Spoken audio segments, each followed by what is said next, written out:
কথায় একটা প্রবাদ আছে, মানুষের ঘরে জন্ম নিলে মানুষ হওয়া যায় না। ঠিক তেমনভাবে এই নারায়ণগঞ্জে 3 ছেলে মিলে তার বাবাকে পিটিয়ে রক্তাক্ত করেছে। এমন পর্যায়ে এলাকাবাসী যদি সেই বাবাকে নিয়ে হাসপাতালে যেতে চাইছিল, তারপরও তার ছেলেরা সেই পিতাকে হাসপাতালে নিয়ে যেতে বাধা দিছে। এই বাবাকে পিটানোর একমাত্র কারণ জানা যায় যে তার পিতা বয়স 70 বছরের মতন হয়েছে। তার স্ত্রী মারা যাওয়ার পরে তিনি আবার দ্বিতীয় বিবাহ করছে। বিবাহের পরে তার 3 ছেলে তারা তার বাবাকে জোর দেয় যে তাদের যে সম্পত্তি আছে, তার বাবার নামে যে সম্পত্তি আছে সেই সম্পত্তি তাদেরকে লিখে দিতে। কিন্তু এই মুরব্বি সেই সম্পত্তি লিখে না দেওয়ায় তার বাবাকে বিধমভাবে পিটিয়েছে এই ছেলেরা। আমরা এই ভিডিওটা একটু খেয়াল করব অবশ্যই। তার ভিতরে একটা কথা বলছি যে মানুষ কতটা নিষ্ঠুর হলে এই কাজ করতে পারে।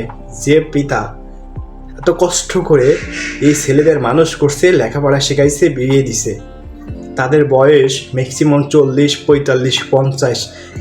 আর এদের একবারও ভাবা উচিত ছিল যে তারাও কিন্তু বাবা হয়েছে, তাদের ঘরে সন্তান আছে। বৃদ্ধ বয়সে তার সন্তান যদি তার সাথে এমন করে তাহলে সে কোথায় যাবে? চলুন আমরা ভিডিওটা দেখি। এই যে মারছেন যে আর কি লিগে মারছস? লাগাবি চালাই দেখিয়া আমরা থাকবো কই? এই বেটার হাসপাতাল ল, হাসপাতাল ল। এই যে ডরে কেউ ধরো না, জয়ের বেড ডরে, সাইবুল বেড ডরে। আর যে বেটার মাইল লিখছি আমরা ধরতে পারি না, আমাদের সাথে ঝগড়া করে।